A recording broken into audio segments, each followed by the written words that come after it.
Were these the demons from my dream, or were they born within the wonder?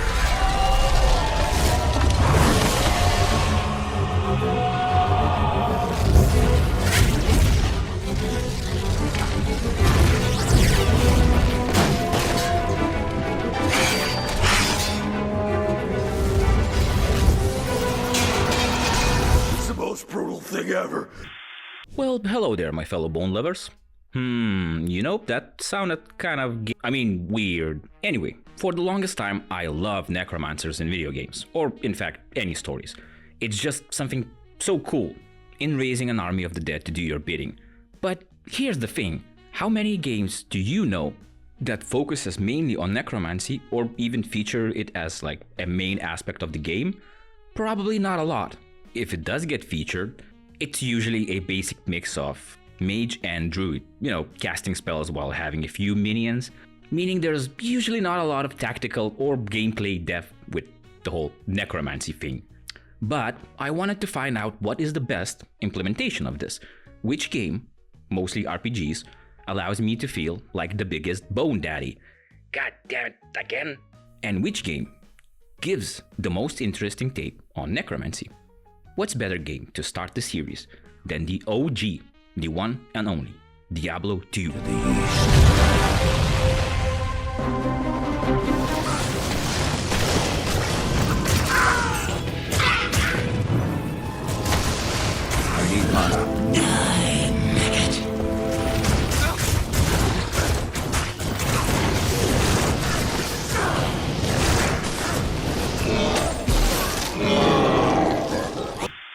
Also, this isn't going to be a full review of Diablo 2, since it would require to complete the game with more classes, and I'm in the middle of my second playthrough, so I'm not really fully there in the game sense, but I've experienced basically everything from the necromancy side.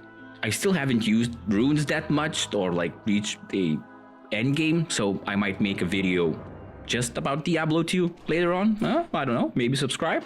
Also, I will try to make this video make sense, at least a bit, with chapters, maybe, so feel free to jump around.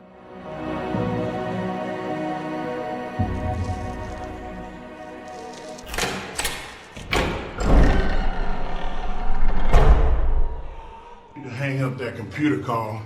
Come over here and kiss me on my hot mouth. I'm feeling romantical. First, before we go into mechanical and gameplay part, let's see what is necromancy in the world of Diablo 2. Necromancers come from Zakarum religion, a group of mystics who seek to control and master the forces of death and life. The necromancer class in Diablo draws upon the teachings of Ratma, a figure who represents the balance between life and death. These practitioners follow the philosophy that life and death are cyclical, and in order to maintain the balance of the world, one must have a deep understanding of both forces.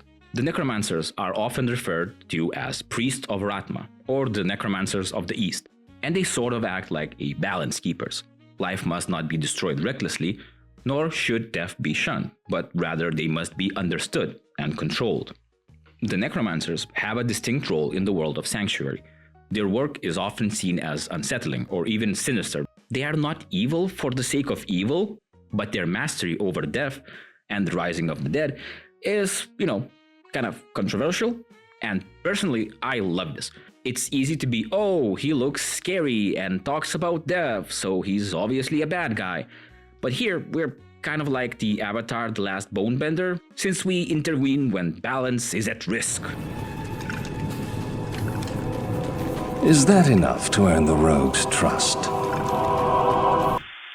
So first, of course, the question that should be answered is, what is the limit?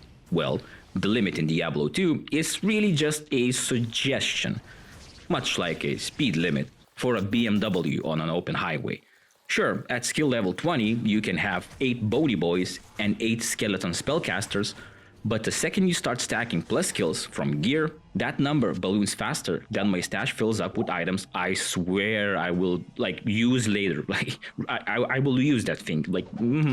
By level 60 with decent, but not even like god tier gear, you can be rolling deep with 10 sword swinging skeleton warriors and 10 spooky mages. And that's not even considering revives, because reviving dead enemies to kill their comrades never gets old. And I think the limit on revives is like 99. Like, shit goes insane. Want to go full out? Then I believe you can reach like 21 freaking skeleton mages and 21 warriors. Yeah, it's kind of impressive, if I'm honest. Also, good luck running around the whole map trying to gather those 21 corpses. It can take time and mana potions. Lots of mana potions. So, it's kind of fun, right? Your army grows bigger and you feel way more powerful. But each time you get fucked in the ass, your time to restore that army is also longer. So try not to lose your guys. Apart from that, you can have one golem and one mercenary. So for the number of minions, I'll give it a 6.6 out of 6.6. This is pretty freaking dope.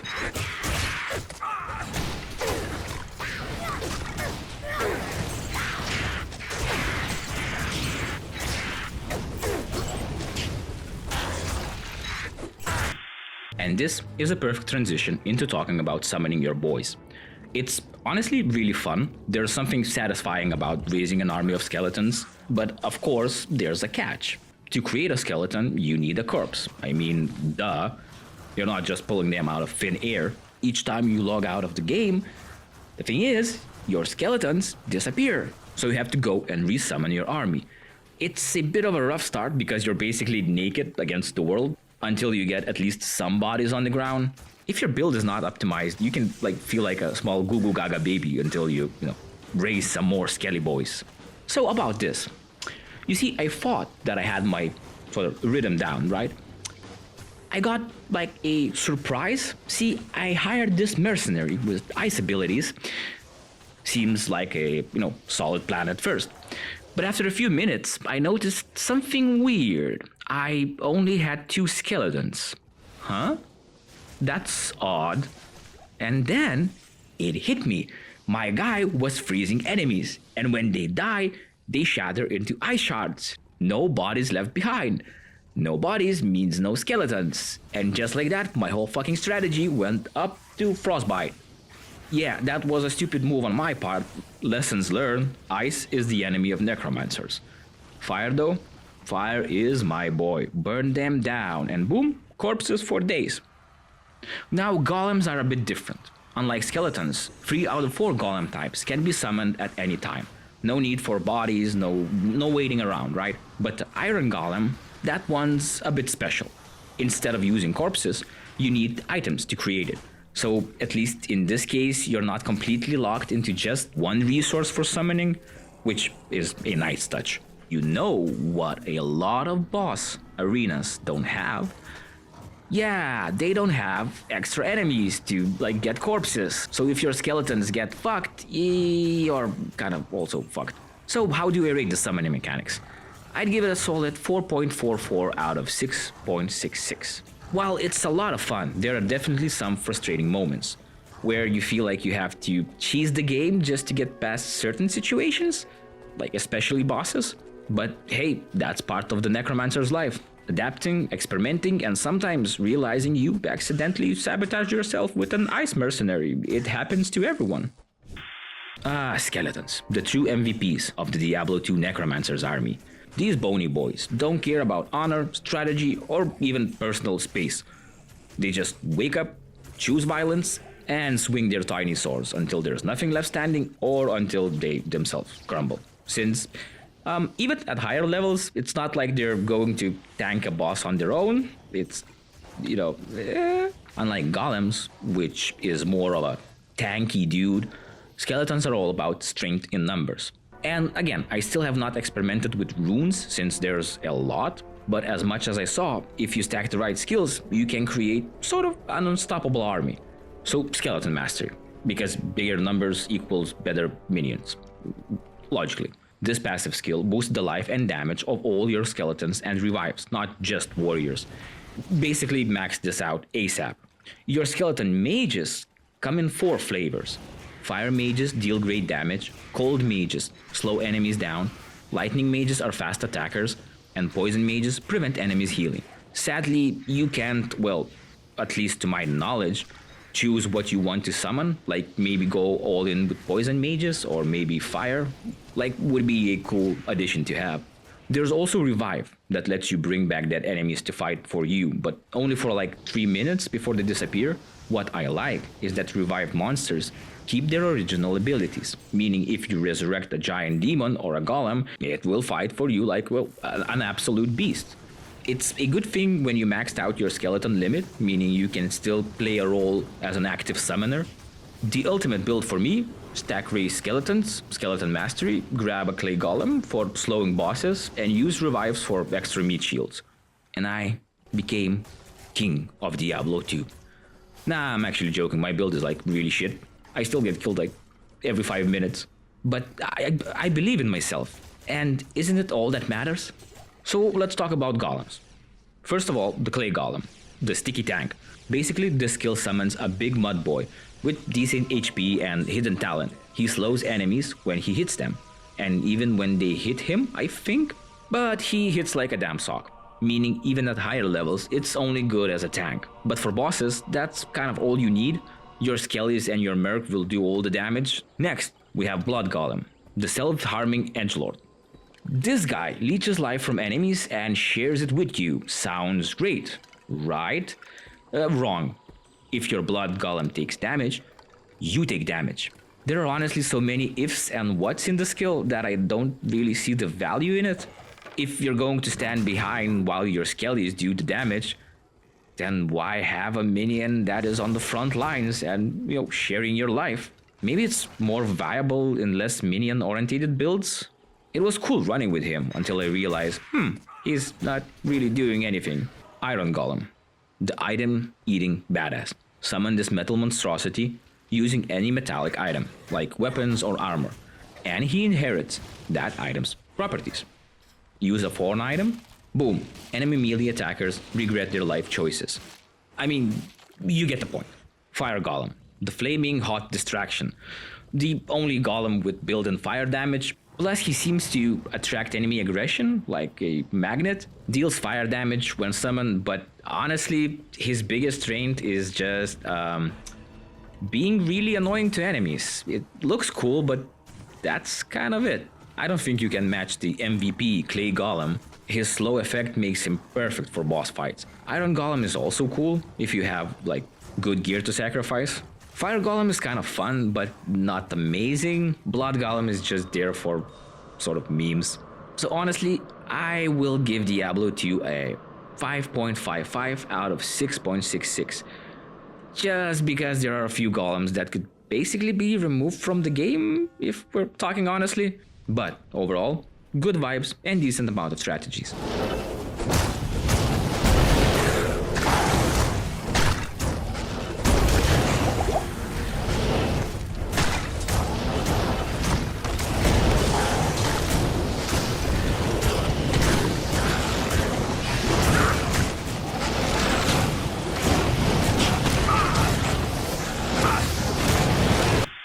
Yeah, so this can sound a bit complicated, since in a lot of games, when you level up minion skills, your summons technically improve. Maybe they hit harder, last longer, or have extra effects, but they still look the same. What I'm talking about here is something deeper. Does the actual minion change as you progress? And in Diablo 2, this is exactly what happens. Your skelly boys start out looking like weaklings, basically just some bone dudes with no armor and the medieval equivalent of like plastic butter knives. But as you level up raise skeletons and skeleton mastery, they actually start to visibly upgrade. They get shields, better armor, and cooler weapons, making them feel like they're evolving rather than just getting a hidden number boost. It's one of the most satisfying parts of playing a summoner Necromancer in Diablo 2, watching your skeletons go from fresh out of the grave to fully geared death squads. So overall, for visual upgrades, I have to go with 6.66 out of 6.66. Great.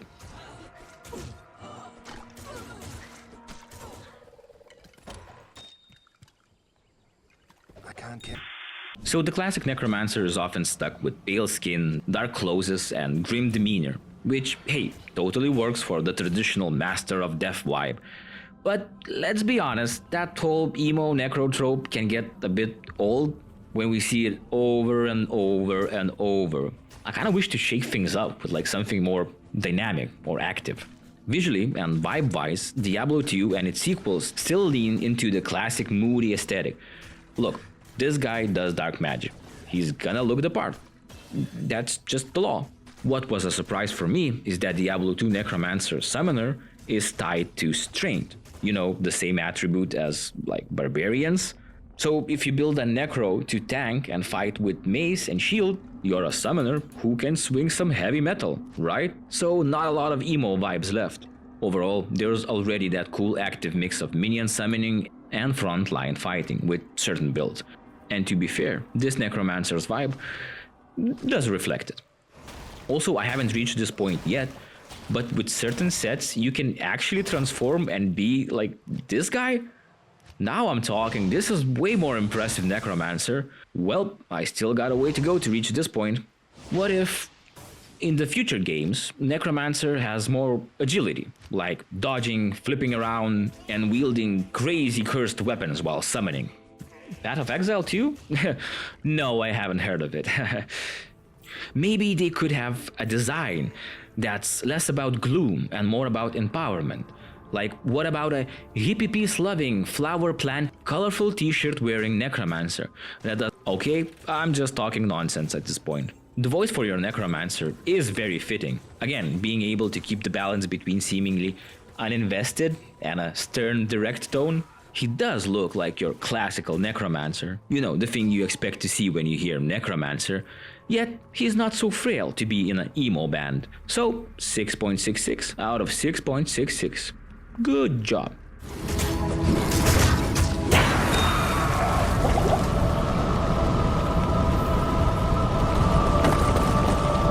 Back to the hell that spawned you, Andario. Now, can you just manage minions and win? The answer is yes, you can pull this off, but it's not that easy. And in most cases, if you want to succeed with this tactic, your main goal is to make sure your golem takes the heat while you keep resummoning it. Since, hey, as I mentioned, boss arenas don't have what? That's right, kids, corpses! Guess what happens if your Skelly boys get wiped out? That's it, kind of game over, pack it up, you're done. I mean, in most cases, especially with larger group of weaker enemies, you can more or less just sit back and relax, keeping an eye on resummoning like from time to time. This can be the biggest weakness of like pure summoner Necromancer in Diablo 2. You rely on corpses to maintain your army, but in boss fights, well, you get the gist. So what's the workaround if you want your minions to kill the boss? Well, if you're not a pure summoner, you can use bone spears or bone spirits. The effectiveness will vary, but they can help deal damage while your golem tanks. If you manage to raise a few revives before the fight, they can help tank as well. But once they're gone, they're gone. So, if things go south, just open a town portal and retreat. Run outside, find some low-level enemies, kill them, rebuild your army, come back and continue fighting. Then, summon another town portal just in case, and sit back and watch what's happening, resummoning your golem. Honestly, once I figured out this tactic, the final boss was kind of a cakewalk. Again, just don't forget to always have a town portal opened, okay? Because you'll need it. While it needs some guidance, you can basically build a Necromancer that could just sit back and watch as the boss gets a bone up his ass. Why do I always sound so gay? Right, 6.66 out of 6.66 for relying on only your minions.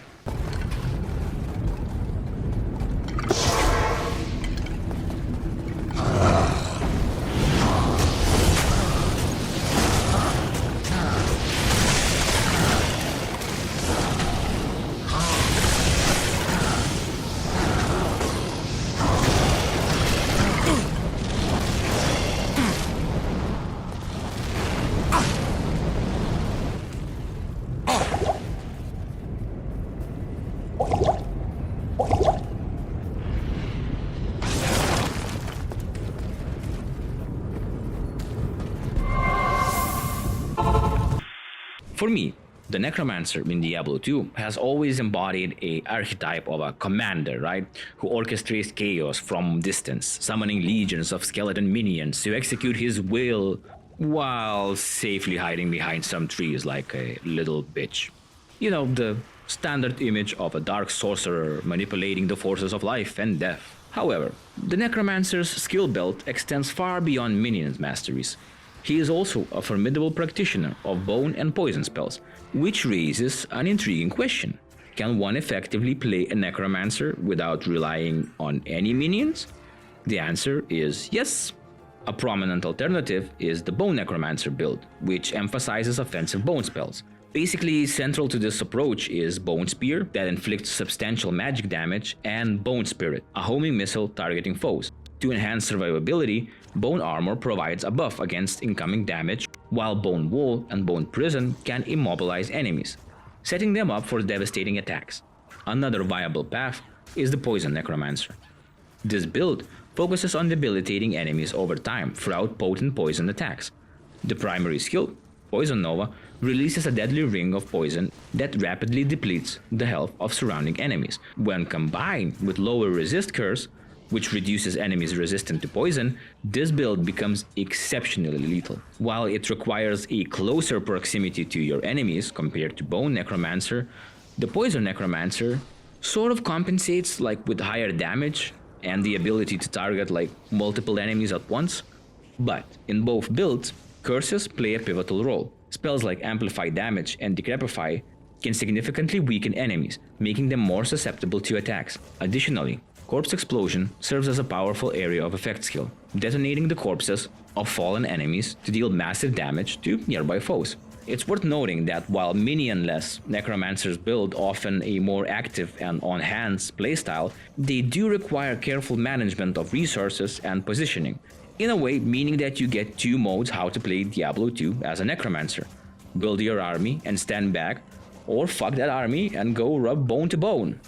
Again, what is with me today? What the So, 6.66 out of 6.66 for the options to run with no minions, even though I still need more experimentation with solo builds.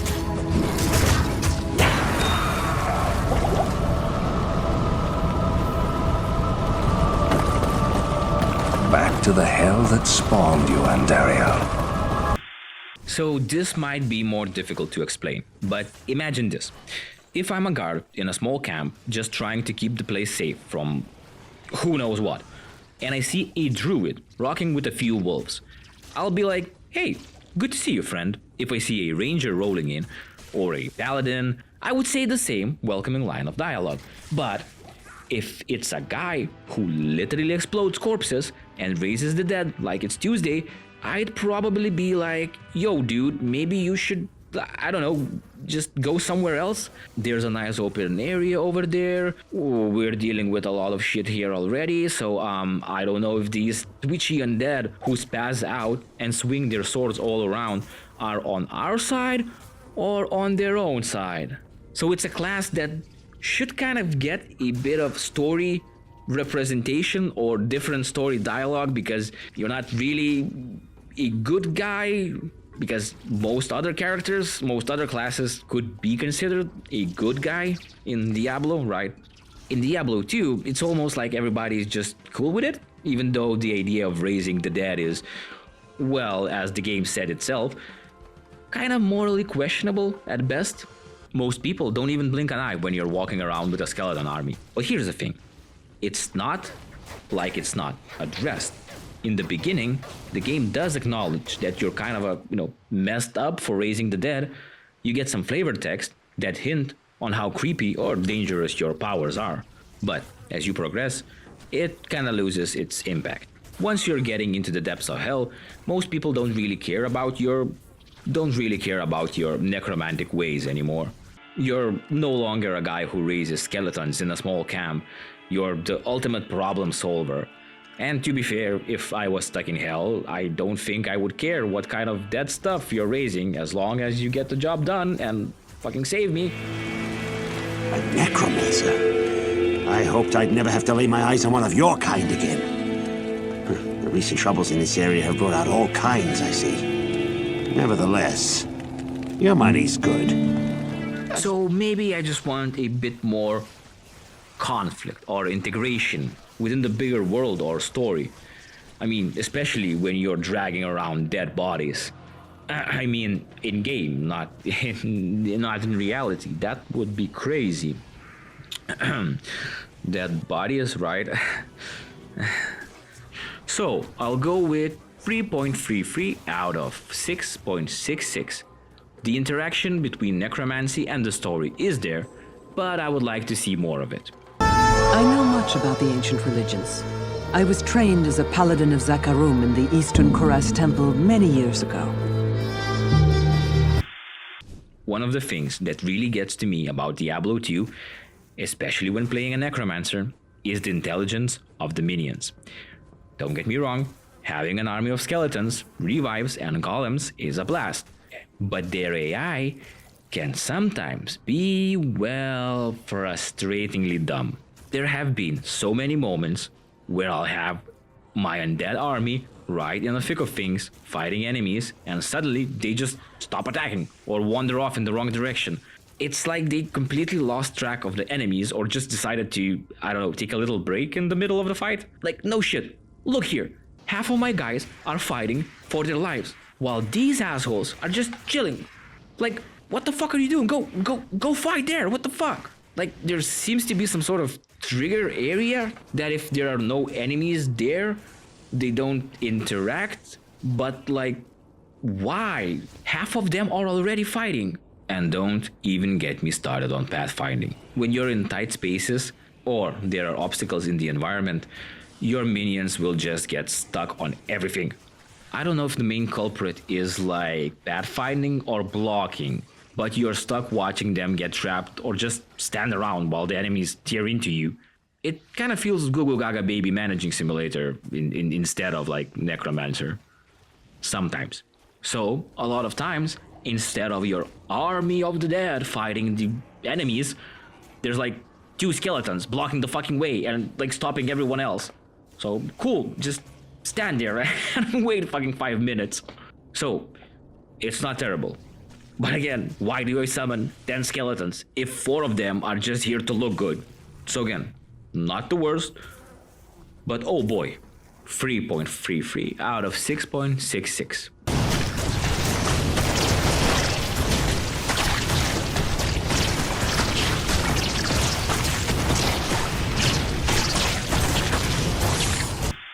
This will probably be very subjective, but when it comes to summoning minions, I feel like there's a lot more potential to make them, stand out. Obviously, you don't just want to summon a default basic looking skeleton and say, ta-da!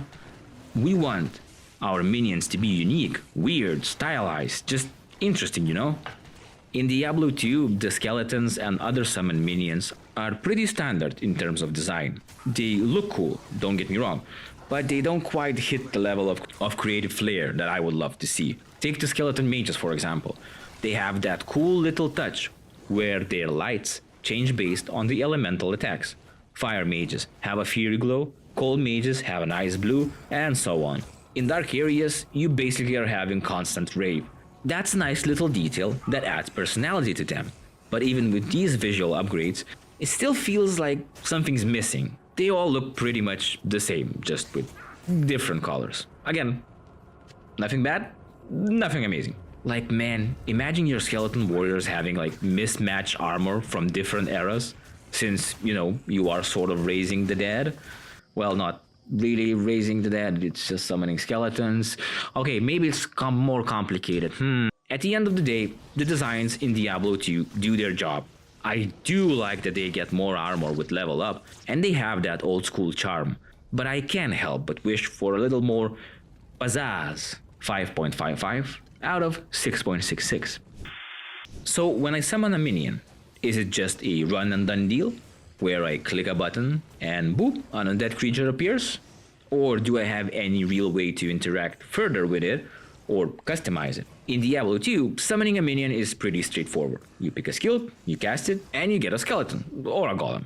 And that's pretty much it. There are no sub-skills, no perks, no real customization that goes beyond maybe adding a little more armor or boosting their stats. I get it. This isn't necessarily a bad thing. It could be due to technical limitations of the time or simply the creative directions the developers chose. It might just be a different flavor of minion management. But as for this series of videos, I'm looking for deeper, more involved mechanics, and I do wish there would be a bit more here. Like being able to actively influence how your minions behave, not just what they are. Maybe having like 2 mage minions that could specialize in healing, or maybe even the ability to tweak their appearance, like slightly, like even colors, letting us add unique modifications. For example, creating less skeletons, but all of them having like an extra weapon. Don't get me wrong, Diablo 2 does what it does very well. But in the context of modern ARPGs, it could be better. Let's be fair, at some points your guys just exist without you really interacting with them. So, for extra customization, there is basically nothing here as much as I'm aware of. So 1.11 out of 6.66? This is just my personal preference, but I really struggle with the point-and-click style of controls in classic RPGs. The main issue for me is how easy it is to get blocked by enemies. In the heat of a battle, your character movement can get completely halted by a mob of enemies. Instead of smoothly dodging or positioning yourself, your character gets stuck in one place, and instead of moving, you, die. Because your guy, instead of moving, decides, now it's the best time to attack this one enemy, right now. It's kind of frustrating because in that split second where you're trying to reposition, you just get fucked in the ass. Look, maybe I'm just bad at the game, but it really kills the flow. I feel like I'm stuck in a tanky, unresponsive state, and it makes the combat feel less fluid. So controls. And again, all of this fucking video is extremely subjective, but I don't like the overall controls. They feel clunky and sort of never really meshed with me. Not bad, but not my vibe. So 3.33 out of 6.66. Wow, do you want me to be real? This fucking level, I mean, holy fucking shit. It's literally one tiny fucking corridor. And guess what happens in tiny corridors? You have one skeleton fighting one enemy at a time. And once more, guess what that means? If you're relying on minions, well, I hope you brought some beer. Because this shit takes time. Not the most fun if you want to speed through things, but hey, maybe don't build a shitty build like mine if you want to go fast.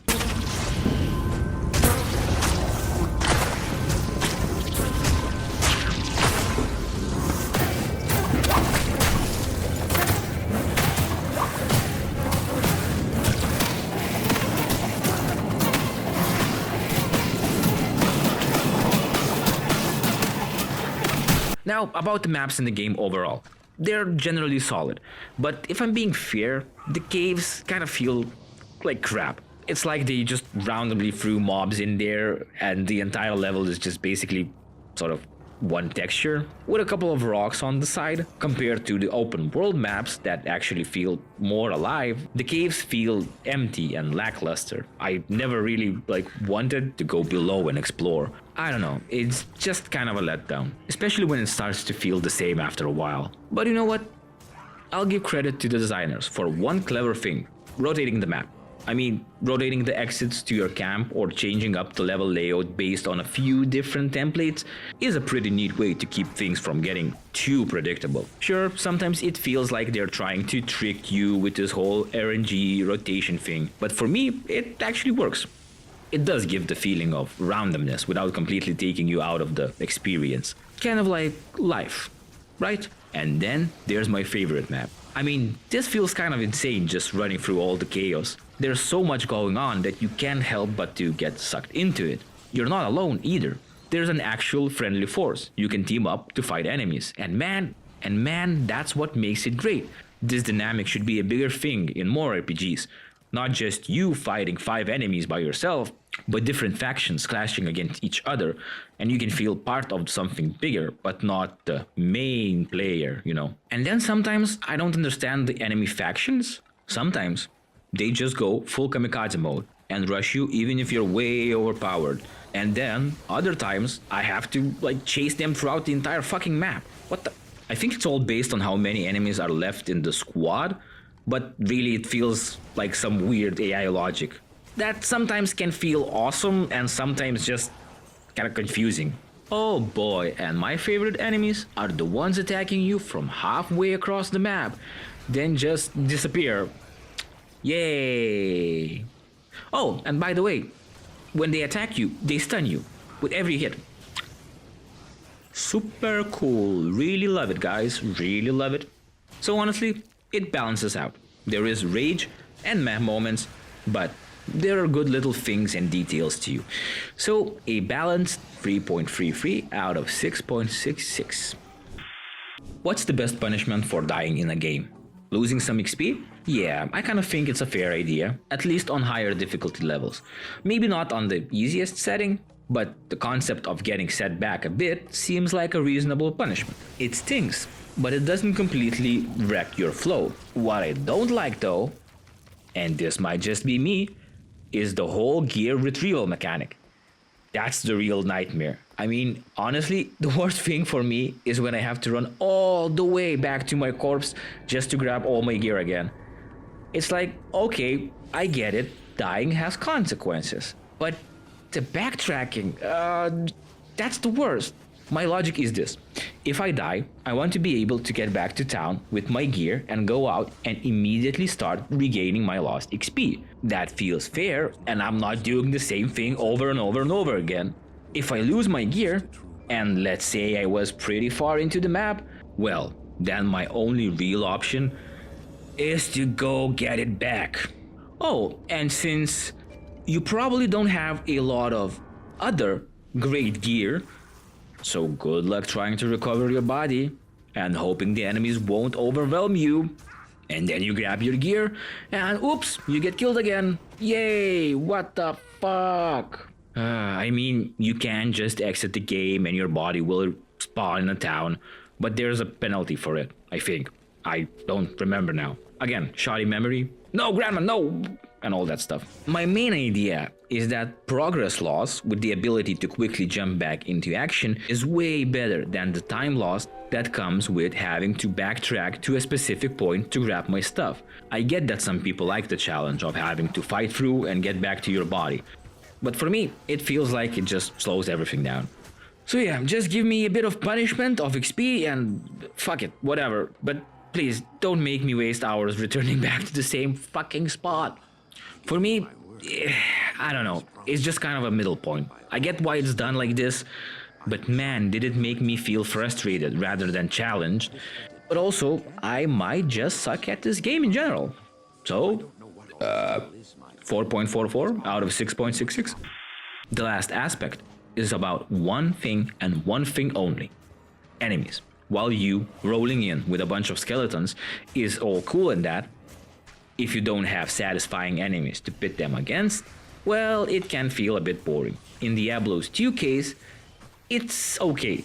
Like, there are some cooler enemies, especially the bosses, and some enemies do feel mechanically different. But for most of the game, it can feel kinda sameish, just with different style of paint. Some designs can be a bit meh, like, oh shit, is that a stone tower? Damn, wait, is that a sarcophagus? I'm scared, mommy. Act 4 especially has the most meh feeling and looking roster. In generally, Act 4 feels a bit like rushed, or I don't know, it kind of feels unfinished, unfocused. Again, it's not bad, there are quite a few enemy designs. But as I'm writing this, I remember 5 of them, so yeah, not the most memorable. I'll give it a 4.44 out of 6.66. It's one of the better side, but there are things that I believe newer entries in the challenge will do better. Well, you'll have to subscribe to know that. As we wrap up this review of Diablo 2, overall, it's a classic game remaining a cornerstone of the action RPG genre. Basically, you can see all the building blocks of modern games, from its deep, dark atmosphere to the satisfaction of raising an army of the undead. Diablo 2 offers a unique and captivating experience that continues to hold up today. I really enjoyed most of it. However, it's not without its flaws. The AI of your minions can feel frustratingly clunky, often leaving you managing your undead army more than actually fighting alongside them. The lack of customization options for your minions also limits how dynamic the gameplay can be for a class of necromancers. I personally don't vibe with the point-and-click system. It's kind of unforgiving, especially when enemies just kind of fucking block you. In the search for the best necromancer game, I'm giving Diablo 2 a solid. While it doesn't offer the most interactive minion management or customization, its core gameplay and dark atmospheres make it an unforgettable classic. If you're a fan of Necromancer class, there's no questions. It's still one of the best games you can play.